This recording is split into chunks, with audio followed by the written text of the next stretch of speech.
It is a singular pleasure and honor for me to welcome you all to Addis Ababa today, Africa's rapidly transforming diplomatic capital, for the 12th edition of the African Economic Conference, which the Economic Commission for Africa has the privilege to be co-hosting with the African Development Bank, the United Nations Development Programme's Regional Bureau for Africa. Permit me to start by expressing my gratitude to the government and the people of Ethiopia for so graciously accepting to host this conference. Ladies and gentlemen, the theme of this year's conference is Governance for Structural Transformation.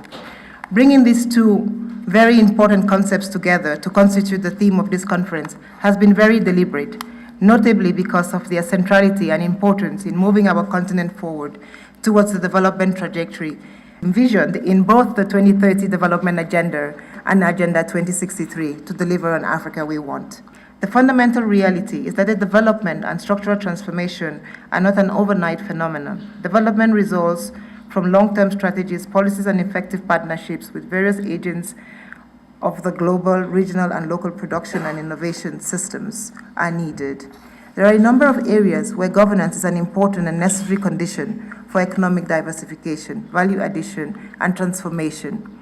Let me give you a few examples of why we think that governance and structural transformation are intricately linked. First, in the area of resource mobilization. Today, Africa still lags behind all other regions in terms of resource mobilization. Latin America, overall fiscal revenue to GDP is about 22%. On average in the OECD countries, it's 34%. In Africa, it's 19%. So despite the long periods of growth that Africa has experienced, we have not been able to raise our tax revenues to GDP, which implies that we cannot respond to the needs of the people. The informal sector, tax evasion, and illicit financial flows are important issues of governance the continent must address to accelerate its transformation agenda.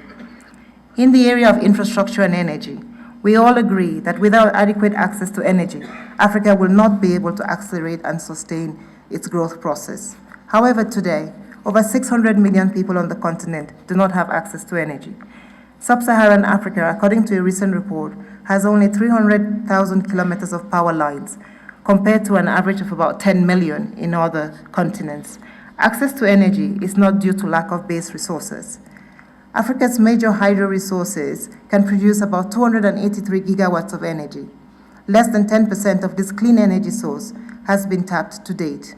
Ethiopia, Niger, of course, and Guinea are a few notable examples. And here again, I want to commend the Prime Minister and the government of Ethiopia for having recently launched this weekend a huge and ambitious initiative to increase access to energy across the continent, which is being supported by all our institutions and the ADB that is giving about 100 million for this initiative.